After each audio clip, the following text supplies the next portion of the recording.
Hello guys! Welcome back to my YouTube channel.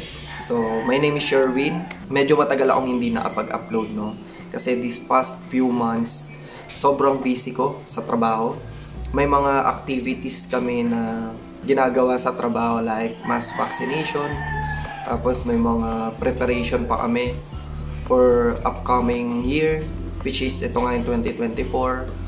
May mga in-house trainings kami ng mga pinaplat. Nagtuturo kasi kami ng mga basic, no? Basic skills and ideas about emergency response, no? Like mga CPR, lifting and moving, bandaging, ganyan. Yan, yung mga basics lang rin. Tapos, aside from that, syempre, Pasko. Nakalimutan ko rin mamasko sa inyo.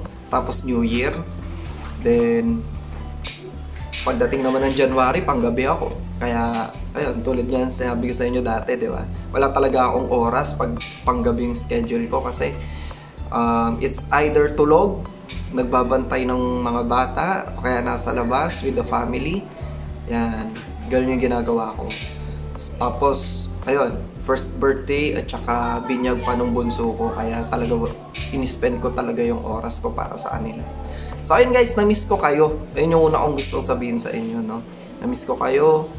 And 62 days na pala akong hindi nakapag-upload. Kasi, yun yan, sobrang busy, no? And today, meron akong oras para magbahagi sa inyo ng panibagong ideas, knowledge about anxiety disorder, kung papaano natin mamamanage yung anxiety disorder natin. So, ang dami pa rin nagme-message, nagko-comment sa mga videos ko.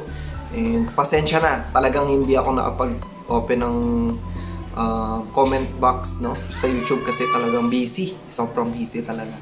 Pasensya na kayo kung hindi ko kayo ma-replyan, hindi ko masagot yung mga tanong nyo sa comment box. Asahan nyo, sa mga susunod na linggo, tuloy-tuloy ulit yung upload natin, no.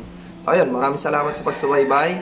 Ang gusto kong i-share sa inyo ngayong araw na ito is kung ano ba yung mga early warning signs na maaaring nade-develop sa inyo, yung anxiety disorder.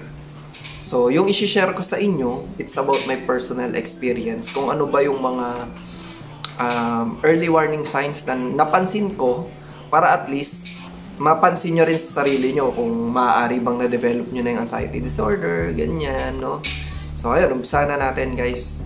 First, hirap sa pagtulog. Yan. Hirap sa pagtulog, isa to sa common signs na maaaring may anxiety disorder ka na. Ako noon, kung babalikan ko yung panahon na severe pa yung anxiety disorder na na-experience ko, isa to sa pinaka nagpahirap sa akin.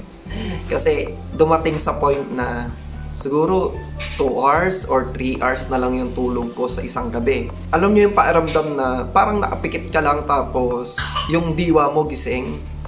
Napapairamdaman mo yung nasa paligid mo, ganyan.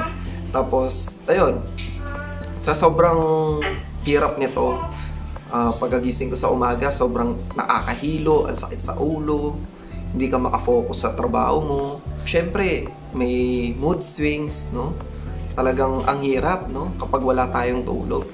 Yan, isa yan sa mga early warning signs ng anxiety disorder. Next is yung pagkabalisa. Pagkabalisa is, ito yung minsan nakatulala ka na lang, no? Ang dami mong iniisip, parang detached yung isipan mo sa present moment. Yan. Ganun ko siya ma-describe. Ganun yung pagkabalisa. Which is, kaya naman tayo nababalisa, no? Pagkabalisa, ito yung anxiety itself, no? Anxiety mismo yung tawag doon. Pagkabalisa, no? Yung pagkabalisa naman, kaya naman natin na-experience, no? Ako, personally. Kasi, kadalasan, no? Kapag sinusumpong ako ng mga symptoms ng anxiety disorder, like headache, no? Chest pain, difficulty of breathing, heart palpitations, talagang nade-detach ako yung isipan ko sa reality at the present moment situation. Kasi, nagkakaroon tayo ng tinatawag na constant body checking, no? Kumbaga, pinapairamdaman natin yung pulso natin, yung paghinga natin, tapos, sabayan pa na pinipilit natin i-figure out kung bakit natin nararamdaman yung mga ganong simptomas, no?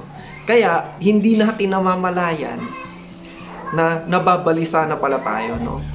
Naalala ko pa noon dati. Ito yung reason kung bakit minsan, parang wala ako sa sarili eh.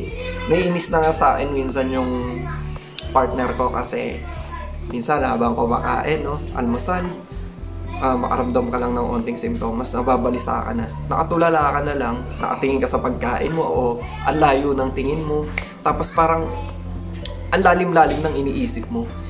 Hindi mo namamalayan, kinakausap ka na pala nung kaharap mo, no? May sinasabi na pala siya sa'yo. Hanggang sa, sabi mo na lang na, sorry, ano yung sabi mo? Ganyan, no? Papaulit mo na lang. Minsan naiinis talaga kung sino yung mga kausap natin kapag ganun, pagka inaatake tayo ng pagkabalisa, no? Isa rin yan sa common early warning signs ng anxiety disorder, no? Na maaaring nade-develop na yung disorder sa inyo. Next is intrusive thoughts. Yan. Isa rin to sa common warning signs na meron ka ng anxiety disorder. Intrusive thoughts is, ito yung mga sudden negative thoughts na biglaan na lang pumapasok sa iyong isipan. Let's say for example, nagse-cellphone ka lang, biglang naisip mo yung bills mo, no? Bills mo, yung loved ones, no? Most commonly sa mga sa mga malalayo sa family nila. Yan. Very common to na ma-experience sila. Ako naman, ang intrusive thoughts ko noon, share ko na lang rin sa inyo, no? Personally. Akin kasi, more likely about health, no? Tulad nga sinabi ko sa inyo, I'm suffering from hypochondria, or also known as health anxiety, illness anxiety.